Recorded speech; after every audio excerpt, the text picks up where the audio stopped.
اور وہاں پر خدا نے موسیٰ سے کہا کہ موسیٰ ان سب کو بتا کہ یہ چپ چاپ کھڑے رہے اور نجات کا وہ کام جو آج خدا کرنے والا ہے اس کو یہ دیکھیں گے۔ اور اس نے لاٹھی بڑھائی، پانی جو ہے وہ دیواروں کی صورت میں کھڑا ہو گیا، اس طرف اور اس طرف، اور درمیان میں راستہ بن گیا، اور وہ رکا رہا جب تک بنی اسرائیل اس میں سے گزر نہ گئے۔ یہ کیا ہے؟ یہ عجیب کام ہے، ہیلیلویا۔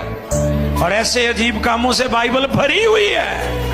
بائبل مقدس خدا کا الہام اس کے معجزوں کو، اس کے اچنبھوں کو، اس کے ونڈرز کو بیان کرتی ہے، اور بائبل میں اس طرح کے بے شمار عجیب کاموں کا بیان۔ مر مک جانا سی جے تو نہ فضل کردا۔